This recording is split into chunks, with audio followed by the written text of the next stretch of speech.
And moving back again to distributors. Mm. So, like you said, that first phase is really about finding agents or distributors or partners in China. And the second phase is, look, I want to get more out of this market, and I'll set up my own presence there, right? Now, how should you support your distributors, whether that's in phase one or two? How can you ensure that they'll actually stick to your brand guidelines, that you train them properly, and that they can train the end consumer properly as well? How would you advise Australian companies to go about this?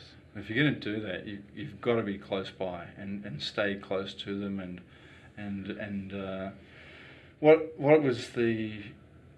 I think I made some outrageous claims like if you want, you will grow every year. You will continue to grow every year under this new scheme. These new channels to market that we're establishing by either setting up a house account in each city or having an online presence or going to government channels for reimbursement or tenders won't interfere with you. And so long as they understand that you're genuine about that, and quite often that means a lot of dinners and eating things that you wouldn't normally want to eat if you had the choice. But if you're there and you're sticking by them and you're answering their questions and dealing with their problems, it's going to be uncomfortable. No, there is a 100% chance that you're going to end up in a fight and an argument with them, and you really need to make sure that you've done some of these basic things like not letting them have the control of the importation, because they're there are some basic mistakes people make. They go off to what's the big cosmetics trade show in Hong Kong? Cosmoprof, I think it's called. And they've got their hand lotions or whatever, and they've got brochures on the table, but they haven't actually registered their trademark in China.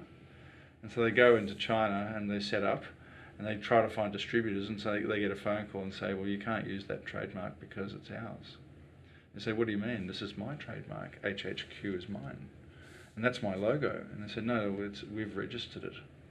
And so it's the new form of, remember the old days where you could, where people would sort of find out the different adaptations of your website address and then register that, and then you try to your domain names and try to sell it back to you. This is the new way of doing that. A lot of the people going around to the trade shows around the world, and especially that particular one that I witnessed it, are taking brochures and going straight back to Shanghai or wherever they're from and registering those trademarks, because they know you want to come to China because you're there at that trade show, and then they'll offer you your trademark back to you at $1 million. So making sure that you've got the experience, or you're talking to someone who can help you make sure that step one, step two, do not even put a brochure on a table anywhere outside your home city in Australia until you've got that trademark organised, and just being careful about that process that doesn't give the distributor too much power, because eventually you know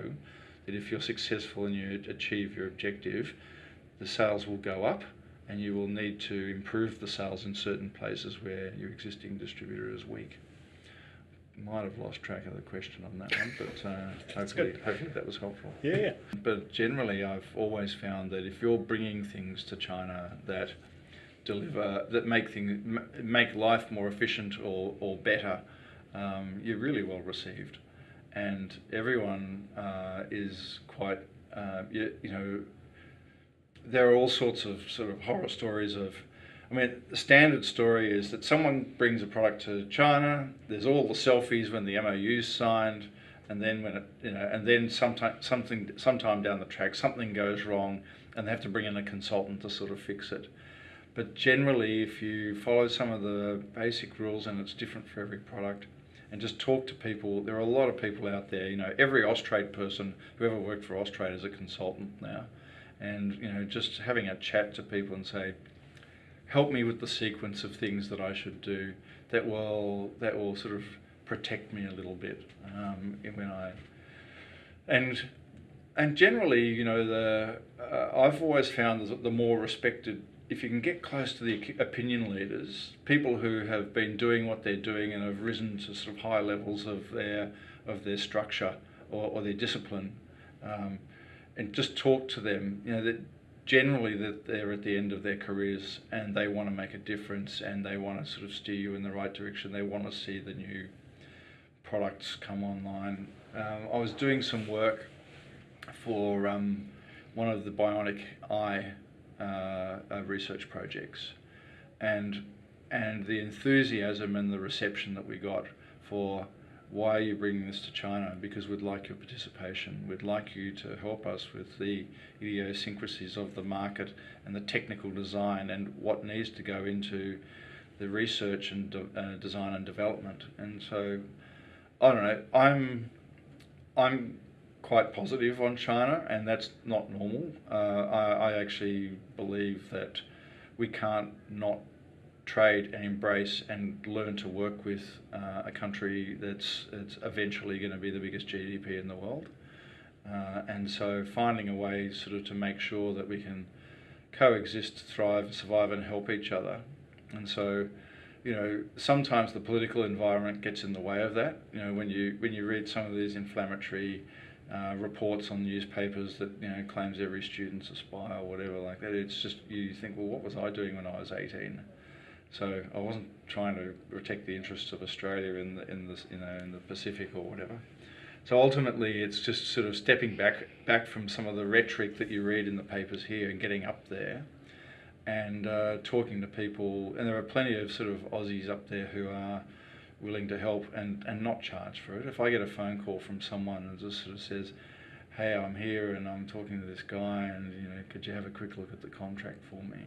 Most people in my situation, there's a few dozen of us, would be very happy just to say, yeah, no problem, you know, and give me, you know, especially small companies who are, you know, trying to make a fist of it and don't have, you know, deep pockets to shell out for consultants.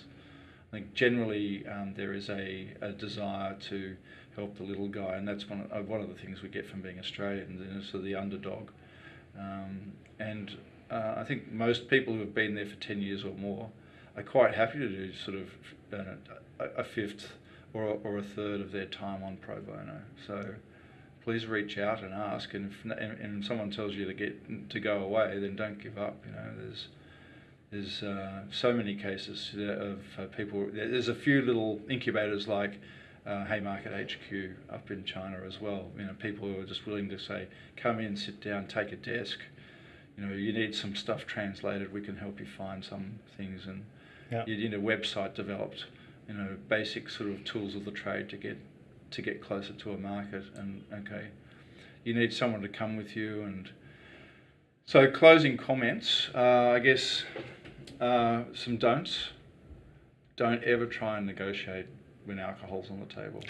I've been in so many situations, not so many, but a dozen, where there's been a big dinner and the red carpet's rolled out and it's just very impressive, and then there's, you know, like there's it's a social event. So I've got a bit of a policy that if it's dinner, don't talk business, you know, and so I've had situations where something was agreed to over a ganbei, you know, bottoms up, and it always comes back to bite, you know, to bite the company who's the visitor that didn't realise that they're actually in a negotiation, promising something that they had disagreed to before, or just being so impressed with the spread that's been put out in terms of the welcome. Yeah. And so so please, you know, whatever you do, it's best just to diffuse. If a question comes over and you're having dinner tonight, it's social. Tomorrow we'll get back to the table and talk about the contract.